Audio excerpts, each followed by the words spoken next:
Bienvenue dans le tutoriel qui vise à s'approprier efficacement le guide d'accompagnement en suivi de la formation Ensemble pour des contextes de repas plus conviviaux. Le guide a été conçu à l'intention du personnel technicien en garde scolaire, mais aussi pour les accompagnateurs comme les nutritionnistes et les intervenants en promotion de la santé. L'objectif est de les soutenir et les mobiliser à mettre en place des actions en lien avec les bonnes pratiques et de fournir des outils complémentaires à la formation. Le guide d'accompagnement est un fichier PDF de 65 pages. Le document a été conçu pour être utilisé à la carte selon les besoins et les priorités du milieu. Pas besoin de tout le lire d'un seul trait. On peut imprimer à part tous les outils en utilisant les logiciels gratuits PDF Creator ou Aperçu. La table des matières en page 4 du guide d'accompagnement nous permet d'avoir accès à l'ensemble des thématiques et outils, car chaque item identifié dans la page des matières est un lien hypertexte cliquable qui conduit directement sur la page ciblée. Le guide comporte 4 sections principales. 1. La planification. 2. La mobilisation du milieu et le renforcement des messages et des pratiques mis de l'avant dans la formation. 3. L'aménagement des locaux du dîner. Et 4. Les 17 outils clés en main complémentaires. Sur cette capture d'écran de la page 11, on peut visualiser comment est structuré le document. Dans la marge de gauche, on retrouve le titre de la section. Dans ce cas-ci, mobilisation du milieu et renforcement des messages. Sous ça, on retrouve de l'information complémentaire inscrite en rouge.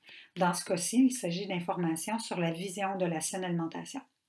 Et sous ça, on a une photo des outils qui sont proposés dans la page. Ici, il s'agit d'un outil proposé par la Coalition Poids. En bleu et en caractère gras, on a le titre du thème abordé. Sur cette page, il s'agit de la qualité nutritive des aliments offerts par l'école.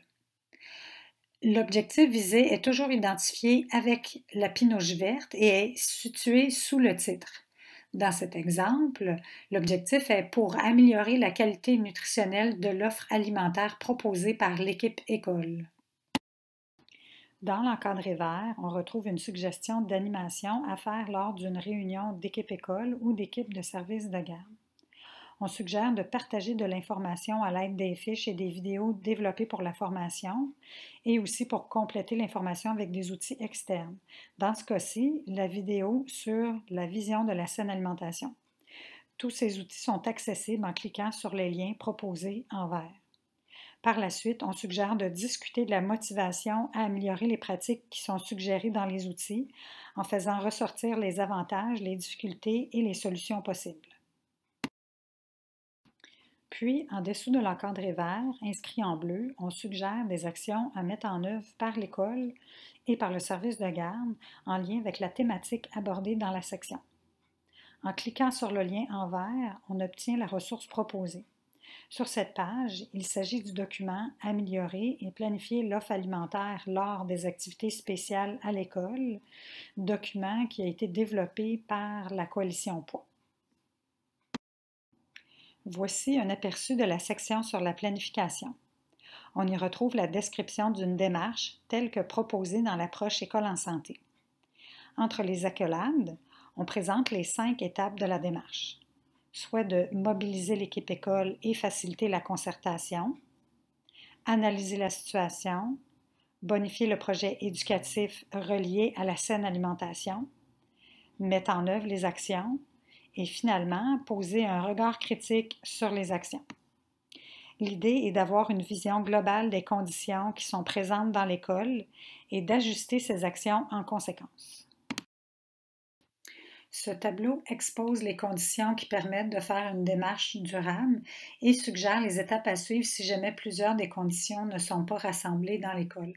Par exemple, si on regarde la condition numéro 4, on s'interroge à savoir si le personnel du service de garde est mobilisé pour améliorer les contextes de repas.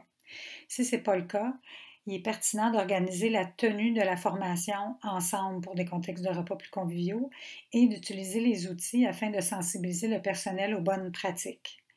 Au point 6, on suggère de faire une analyse des contextes de repas à l'aide de la grille d'observation qui est inscrite en rouge dans le tableau, là, en bas à droite.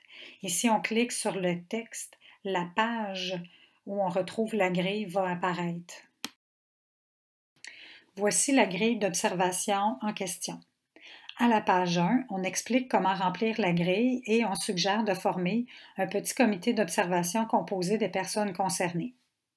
La grille propose d'observer 5 aspects: les lieux de repas, les aliments offerts par le service de garde et l'école, la promotion de l'eau, les messages véhiculés quant à la saine alimentation et la tenue d'activités d'éducation en alimentation.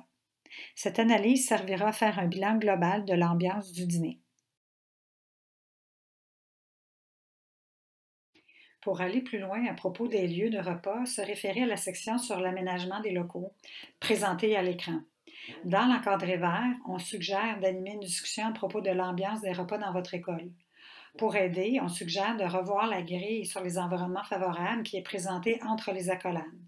Cette grille révise les environnements physiques comme l'odeur des plats, l'aération, le bruit, la grandeur du local, etc.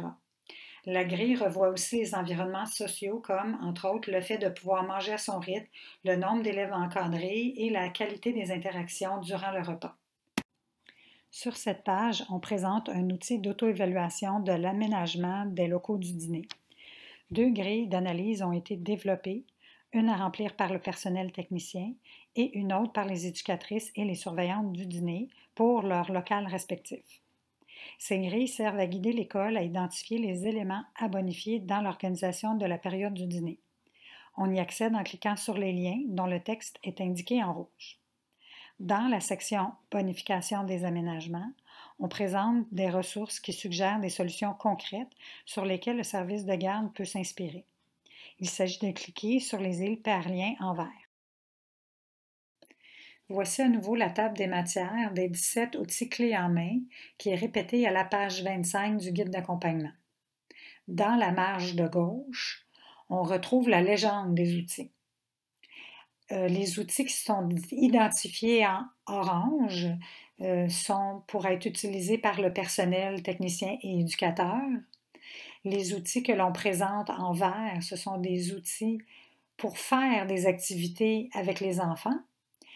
Et les outils identifiés en rouge sont des documents à partager avec les parents. 3 outils pour mieux communiquer avec les parents sont inclus dans le guide d'accompagnement. L'outil 11 concerne l'alimentation à l'école et décrit les concepts de la responsabilité partagée école, parents, enfants. L'outil 12 se nomme « Guide de gestion des repas et des collations » et regroupe les hyperliens cliquables de toutes les fiches d'information en lien avec la boîte à lunch. Les services de garde peuvent transmettre ces documents aux parents par courriel, les mettre sur le site Internet de l'école ou même l'intégrer aux règles de fonctionnement du service de garde. L'outil 14 est un mémo personnalisé que le personnel éducateur peut mettre dans la boîte à lunch d'un élève pour fournir de l'information précise à ses parents. Le guide suggère 6 activités à faire avec les enfants. Ces activités ont été conçues pour aider le personnel à favoriser le développement des comportements alimentaires sains des élèves. Par exemple, l'outil numéro 13, à droite, est une suggestion de code de vie pour bien manger, afin d'éduquer les élèves sur leurs responsabilités durant l'heure du dîner. Je vous remercie d'avoir pris le temps d'écouter ce tutoriel, en espérant qu'il vous aura aidé à vous approprier efficacement le guide d'accompagnement et qu'il vous donnera le goût de l'utiliser et d'aller de l'avant. N'oubliez pas qu'il s'agit d'une démarche de longue haleine et que tous les petits gestes que vous faites comptent. Mieux vaut un changement plus lent, mais qui sera durable dans le temps. N'hésitez pas à me contacter si vous avez besoin davantage d'informations. Il me fera plaisir d'échanger avec vous.